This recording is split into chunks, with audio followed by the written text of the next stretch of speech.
Il entra dans la banque vêtu d'un manteau en lambeaux et de chaussures usées. Tout le monde pensa qu'il n'était qu'un autre sans-abri, jusqu'à ce qu'il dise calmement. « Je possède le terrain sur lequel ce bâtiment est construit. » Et il leur tendit une preuve. La porte émit son habituel carillon lorsque quelqu'un entra, mais personne ne leva vraiment les yeux. Quelques regards furtifs, peut-être. Une femme se pencha légèrement sur le côté pour l'apercevoir avant de retourner à son écran. Une autre sirota son café et leva les yeux au ciel, murmurant quelque chose à la caissière à côté d'elle. L'homme qui venait d'entrer semblait déplacé. Pas dangereux, juste hors de son élément, en décalage avec le verre brillant, le carrelage poli et les casques Bluetooth qui oscillaient derrière les comptoirs. Maurice Colerain Langston. 62 ans. Une barbe grise épaisse. Son manteau était 2 tailles trop grand, et son jean racontait des histoires que personne ne voulait entendre. Il marchait lentement. Non pas parce qu'il était vieux, mais parce qu'il était prudent. Comme si chaque pas avait un poids. Comme s'il décidait à chaque instant s'il appartenait vraiment à cet endroit. Il s'arrêta devant le comptoir où travaillait une jeune femme nommée Brittany. Elle lui jeta à peine un regard. « Monsieur, si vous voulez faire un retrait, il nous faut une carte bancaire ou une pièce d'identité, » dit-elle d'un ton monotone. Maurice sourit gentiment, mais c'était un sourire fatigué. « Je ne suis pas là pour ça, » répondit-il. « Je dois parler à quelqu'un au sujet d'une propriété. » Brittany cligna des yeux, surprise. Elle échangea un regard avec sa collègue, qui réprima déjà un rire. « Une propriété ? » ?»« Oui, » confirma Maurice. « Je crois que je possède le terrain sur lequel cette banque est construite. » Et voilà, le rire fusa. Cette fois, il venait de Cliff Yarrow, le directeur adjoint de la banque, qui s'était approché, les bras croisés. Cliff était le genre d'homme qui portait son autorité comme du parfum, fort et évident. « Monsieur, vous vous trompez sûrement d'endroit, » déclara-t-il avec amusement. « Ici, ce n'est pas le bureau des registres fonciers. Vous ne pouvez pas simplement entrer et dire que vous possédez la banque. »« Je n'ai jamais dit que je possédais la banque, » rectifia Maurice d'une voix posée. « J'ai dit que je possédais le terrain. Il y a une différence. » Cette fois, tout le monde écoutait. Le gardien de sécurité, un certain Lee, qui passait habituellement son temps à prétendre faire défiler son téléphone, se redressa et fit un pas en avant. Cliff se pencha vers Maurice. « Vous avez des papiers pour prouver ça ?»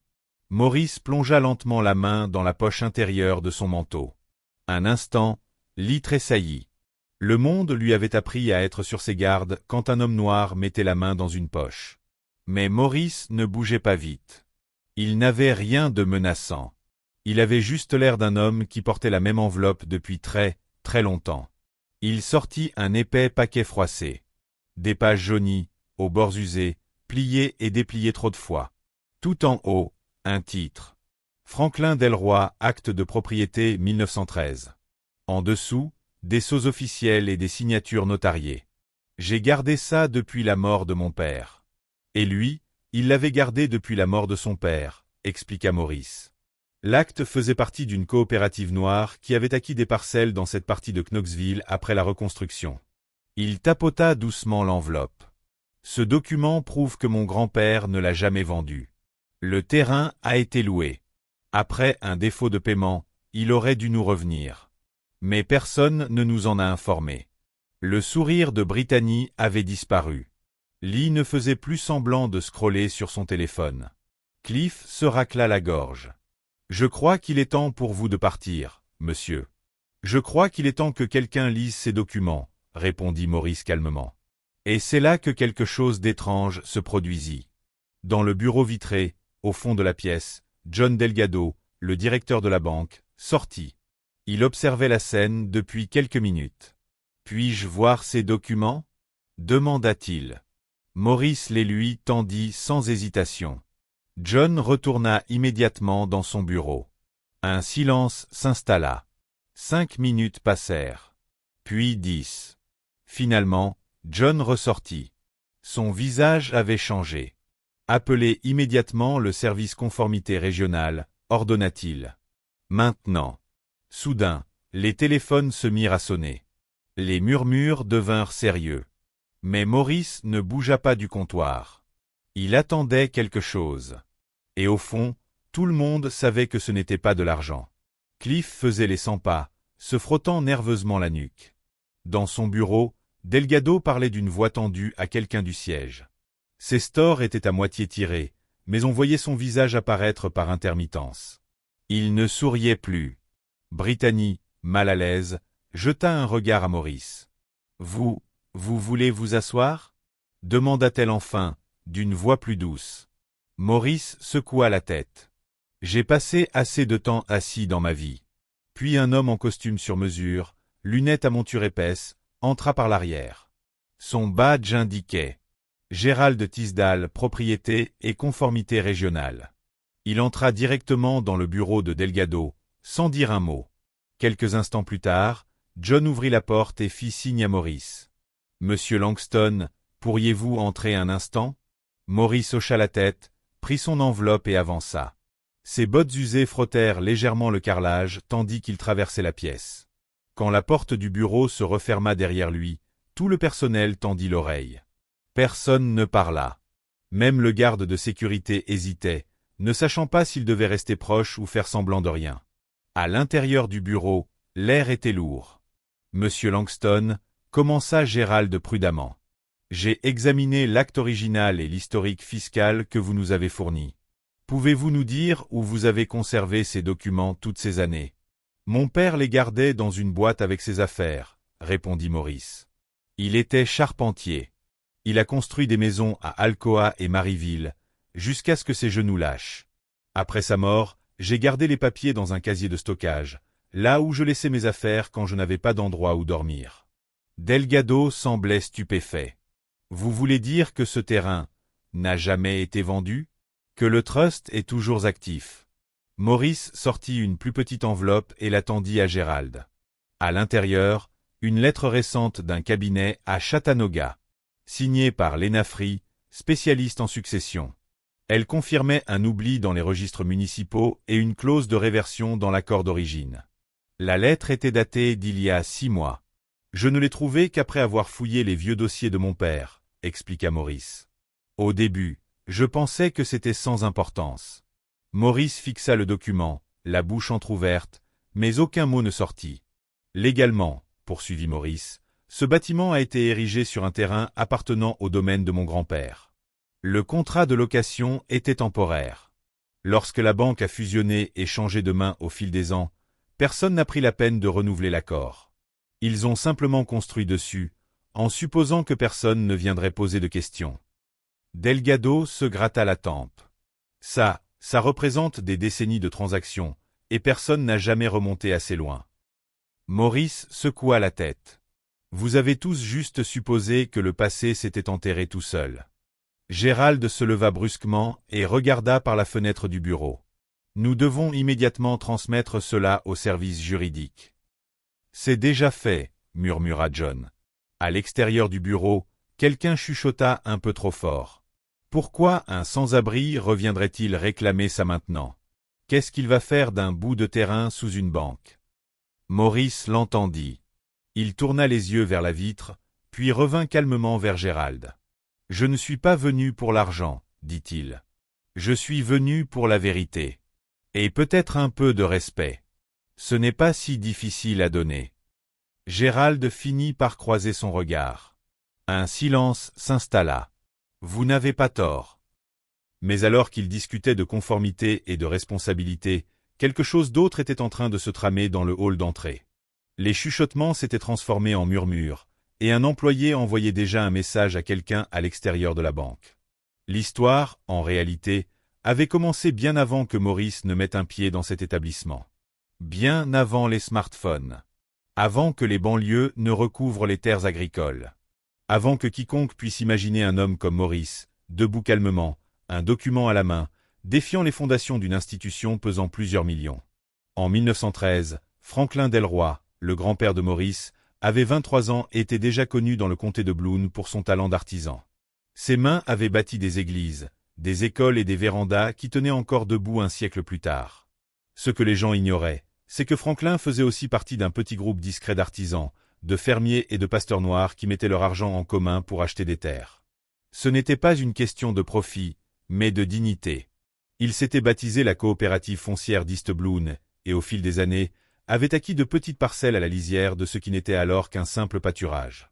Mais Franklin, toujours prévoyant, avait fait ajouter une clause à son acte de propriété. Si la terre était un jour exploitée, louée ou revendiquée par une autre entité sans avoir été vendue, la propriété reviendrait automatiquement à s'aligner après un certain nombre d'années. En 1927, une entreprise de bois paya pour louer temporairement le terrain. Puis vint un entrepôt, suivi d'une petite coopérative de crédit. Dans les années 1970, cette coopérative de crédit s'était transformée en une banque régionale, et lorsqu'elle fut rachetée en 2003, tous les anciens documents furent classés, oubliés ou enterrés sous de nouvelles acquisitions. Personne ne contacta jamais la famille Delroy. À cette époque, Franklin était décédé. Le père de Maurice, Jasper Langston, tenta de préserver l'histoire familiale, mais la vie devint difficile. Le travail se fit rare. Jasper se mit à boire. Les vieilles histoires finirent par ressembler davantage à des contes pour s'endormir qu'à quelque chose qui pourrait un jour être prouvé. Maurice se souvenait être assis sur le porche, enfant, écoutant son père parler du terrain près des voies ferrées que son grand-père possédait. Mais pour lui, ce n'était que des paroles. Rien de plus. Jusqu'à ce qu'il grandisse et comprenne comment des familles comme la sienne étaient souvent effacées de leur propre héritage. En 2020, quand la pandémie de Covid arrêta tout, Maurice se retrouva à dormir dans le sous-sol d'une église à Nashville. C'est là qu'il fouilla dans la dernière boîte contenant les affaires de son père. À l'intérieur, il trouva l'acte de propriété original, enveloppé dans du papier ciré. Glissé dedans, un petit mot écrit de la main de son père. « Si tu trouves ceci, ne les laisse pas te dire qu'on n'a rien laissé derrière nous. » Maurice prit cette note très au sérieux. Il passa des mois à la bibliothèque publique. Il marcha jusqu'au bureau du greffier du comté. Il rencontra Lena Free, une avocate spécialisée en succession, qui ne rit pas quand il lui raconta son histoire. Elle retrouva les archives foncières. Elle recoupa les numéros de parcelles et confirma. Le terrain, aujourd'hui estimé à plusieurs millions, avait été loué, pas vendu. La clause était toujours valide. Personne ne l'avait jamais légalement acheté. Et ainsi, après des années à errer dans la rue, à être considéré comme un marginal, Maurice franchit les portes du bâtiment construit sur le sol de son grand-père et dit ce que personne ne s'attendait à entendre. « Je crois que ceci m'appartient. » Dans la banque, John Delgado avait maintenant tous les documents étalés sur son bureau. Un siècle de signatures, des pages copiées au carbone, des tampons encreurs de tribunaux qui n'existaient même plus. Gérald, responsable de la conformité régionale, fixait une page comme si elle l'avait personnellement trahi. « Cette clause ici, dit-il. Elle stipule que la propriété revient à la famille d'origine si le bail expire sans renouvellement ni vente. » John hocha la tête. Ce qui s'est produit. 2 fois. Et personne n'a averti la famille. Non. Un long silence s'installa. Puis Gérald murmura. On est dans de beaux draps. Maurice était assis en face d'eux, silencieux. Il ne souriait pas, mais il y avait une paix dans son regard. Celle d'un homme qui venait enfin de rassembler toutes les pièces d'un puzzle dont lui seul avait eu la patience de venir à bout. Mais alors que tout semblait s'aligner à l'intérieur de ce bureau, dehors, quelque chose était en train d'exploser. Une femme en pause déjeuner avait commencé à diffuser en direct la montée de tension. En quelques minutes, l'histoire ne leur appartenait plus. L'atmosphère du hall avait changé. Ce qui avait commencé comme des jugements silencieux s'était transformé en admiration discrète. Et maintenant, c'était autre chose encore, une tension nerveuse. Une caissière s'était éloignée de son guichet et faisait semblant de mélanger son sucre près de la machine à café, jetant des regards vers la porte du bureau comme si elle allait s'ouvrir d'un instant à l'autre. Le vigile ne se tenait plus à l'entrée. Il s'était rapproché de la chaise de Maurice. Non pas pour protéger qui que ce soit, mais peut-être pour apprendre quelque chose lui-même. Derrière les vitres du bureau, John Delgado et Gérald étaient en conférence vidéo avec une rangée d'avocats du siège. Un des juristes, Marc Levent, posa encore et encore la même question. Comment avons-nous pu passer à côté de ça? Personne n'avait de bonne réponse. Le terrain avait changé de propriétaire tant de fois que la trace documentaire s'était perdue. Jusqu'à ce que Maurice la remette sous leurs yeux. Il y a une faille dans le titre de propriété, déclara Gérald. Aucune renonciation signée, aucune vente enregistrée. La clause de réversion n'a jamais été levée. Marc soupira. Ok, voici ce qu'on va faire. Faites-lui signer une renonciation. Offrez-lui un petit dédommagement. Faites-le sortir du bâtiment avant que la presse n'arrive. Maurice, assis calmement, n'avait pas besoin d'entendre l'appel pour savoir ce qu'il pensait. Il avait appris, au fil des années, à reconnaître quand on décidait de ce qu'il valait. Téléphone. Bonjour, nous avons entendu dire que quelqu'un est entré avec un acte foncier, revendiquant la propriété du terrain sur lequel se trouve la banque. Pouvons-nous parler à Monsieur Langston? Le visage de Junk devint livide. Qui leur a dit? Depuis le hall, murmura quelqu'un. Le direct a déjà plus de 12 000 spectateurs. Maurice se leva lentement. Vous n'avez pas à vous inquiéter, je ne suis pas là pour faire une scène. Gérald fit un pas en avant. Monsieur Langston, si je peux me permettre, cette situation est délicate. Il serait préférable pour toutes les parties de garder cela sous contrôle. J'ai essayé le silence, répondit Maurice. J'ai été silencieux presque toute ma vie, et ça ne m'a mené nulle part. Un instant, personne ne parla. Gérald semblait vouloir argumenter, mais la vérité flottait dans l'air comme de la fumée, impossible à dissiper. Dans le hall, Brittany s'approcha doucement de Maurice. Elle ne riait plus. « Vous possédez vraiment cet endroit ? » « Je ne l'ai jamais cessé, dit-il. Les gens ont juste arrêté de s'en souvenir. » Elle baissa les yeux, presque honteuse. « Je suis désolé. » Maurice s'adoucit légèrement. « Ce n'est pas ta faute. On vous a juste appris à vous attendre à ça quand quelqu'un comme moi franchit cette porte. » Les portes de la banque s'ouvrirent à nouveau, et cette fois, 2 autres journalistes entrèrent. Un homme tenait une longue perche avec un micro sur son épaule, un autre filmait avec son téléphone. Cliff tenta de les intercepter. « C'est une propriété privée. »« Pas pour longtemps, » répliqua un des reporters en regardant Maurice. Mais alors que la presse commençait à poser des questions, Maurice ne chercha pas à attirer l'attention. Il baissa simplement les yeux vers l'enveloppe usée qu'il tenait dans sa main, celle qui avait porté l'histoire de sa famille à travers les générations, et comprit qu'il était temps que le monde l'entende. Il n'avait pas besoin de microphone. Il n'avait pas besoin de conférence de presse. Tout ce qu'il avait à faire, c'était rester là. Et c'était suffisant. L'une des reporters, une femme d'une 40aine d'années nommée Kimber Roland de Houbir, s'avança. « Monsieur Langston, pouvez-vous confirmer que vous revendiquez la propriété du terrain où se trouve cette banque ?» Maurice la regarda droit dans les yeux, sans ciller. « Je ne revendique rien. Je présente des faits. Et le papier dans ma main prouve ce que personne ici n'a jamais pris la peine de vérifier. » Kimber hocha lentement la tête, sentant la certitude dans sa voix. « Que cherchez-vous à obtenir avec cette démarche ?» Maurice ne répondit pas tout de suite. Il se tourna vers la foule qui s'agrandissait, clients, employés, agents de sécurité, certains observant depuis le trottoir à travers les vitres. « Ce que j'espère, dit-il finalement, c'est que la prochaine fois que quelqu'un qui me ressemble entrera ici, peut-être que les gens ne commenceront pas par ricaner. » Le silence qui suivit fut brutal. Le jeune homme qui riait près de la machine à café baissa soudainement les yeux sur ses chaussures.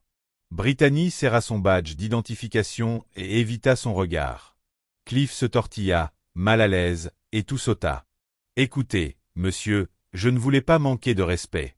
Vous devez comprendre, nous ne nous y attendions pas. » Maurice rit doucement, l'interrompant. Son ton était calme, mais ferme. « Vous l'avez fait. Dès que je suis entré, vous m'avez vu. Mon manteau, mes chaussures, la couleur de mes mains. Et vous avez décidé que je n'étais personne. Personne ne dit un mot. Vous vous êtes déjà demandé combien de personnes vous traitez comme ça tous les jours? À marcher ici comme si vous saviez tout, comme si vous pouviez lire l'histoire d'une personne juste en regardant la couverture? » John Delgado s'avança, essayant de reprendre la situation en main. « Monsieur Langston, nous sommes prêts à présenter des excuses officielles et à entamer des discussions de règlement. » Maurice le regarda longuement, fatigué. « Vous pensez toujours que c'est une question d'argent ?» Derrière les journalistes, un adolescent avec son téléphone chuchota à son ami. « Mec, il est sérieux. Regarde les documents. » Kimber, percevant quelque chose de plus profond, demanda. « Où étiez-vous tout ce temps? Qu'est-ce qui vous a poussé à vous manifester maintenant ?» Maurice soupira, non pas agacé, mais pensif. Après la mort de mon père, j'ai arrêté de me soucier de ces choses. J'étais trop occupé à essayer de survivre. Des petits boulots, couvreur, soudeur, concierge, quand on voulait bien m'embaucher. Mais c'est dur de garder un toit sur sa tête quand personne ne te regarde dans les yeux. Il marqua une pause. J'ai eu de bonnes années, et des mauvaises. Puis des pires encore. Son regard se perdit un instant. Il y a eu des nuits où j'ai dormi sous des ponts, et des matins où je nettoyais les mêmes sols que les gens foulaient sans me voir. Mais cette enveloppe, je ne l'ai jamais perdue. Chaque refuge où j'ai dormi, chaque ville où je suis passé, elle était toujours avec moi. Il la leva doucement. C'était tout ce qu'il me restait d'un homme qui croyait que nous valions plus que ce que les autres pensaient. Et un jour, j'en ai eu assez de me taire. Une femme dans la foule murmura. « Vous avez gardé le titre de propriété toutes ces années ?» Maurice hocha la tête. 50 ans. Il est resté dans notre famille, transmis de main calleuse en main calleuse. Quimbert demanda. « Et maintenant ?» Il balaya la banque du regard, s'arrêtant sur chaque employé qu'il avait jugé en entrant ce matin-là. « Maintenant ?» répéta-t-il. « Maintenant, vous vous souvenez de mon nom. » Dans un coin, Gérald murmura à John. « Ça va être un cauchemar en termes d'image. » Mais les gens dans la banque ne regardaient plus Gérald. Ils regardaient Maurice. Vraiment. Certains pour la première fois. Comme si un voile venait de se lever, non seulement sur son histoire, mais sur la leur aussi. « Vous pensiez que j'étais invisible, » dit Maurice calmement. « Mais j'ai toujours été là. Vous n'avez juste jamais regardé d'assez près. » Mais dehors, le monde regardait déjà. Et ce qu'il voyait, c'était un homme qui avait apporté bien plus qu'un simple acte de propriété dans ce bâtiment. Il avait apporté la preuve que la dignité ne vient pas de la richesse. Elle vient du fait de ne jamais abandonner qui l'on est. Le lendemain matin, l'histoire avait dépassé les frontières de l'État. Toutes les chaînes d'actualité locale du Tennessee en parlaient. Certains avaient mal interprété les faits. Un titre affirmait même que Maurice avait pris le contrôle de la banque, ce qui était faux. Mais le message était passé. À la banque, la tension montait. Les équipes juridiques arrivaient en avion, la police était déployée pour contenir les manifestants. Mais Maurice, lui, était simplement assis dans la salle de pause, buvant un café dans un gobelet en papier. « Je n'aurais jamais cru être autorisé ici, » dit-il, plus pour lui-même que pour quiconque. Puis, le jour même, un avocat vint lui proposer un règlement financier. Maurice jeta un œil au montant et secoua la tête. « Vous pensez vraiment que c'est une question d'argent ?» L'avocat siffla. « Qu'est-ce qui vous satisferait alors ?» Maurice se pencha en avant, calme mais inébranlable. « Je veux le nom de mon grand-père sur une plaque devant la banque. Je veux que les registres municipaux soient corrigés. Et je veux la création d'un fonds d'aide au logement pour les familles qui ont vécu ce que j'ai vécu. » L'avocat cligna des yeux. « Vous êtes sérieux ? Très sérieux. » Et dehors, le monde attendait sa réponse.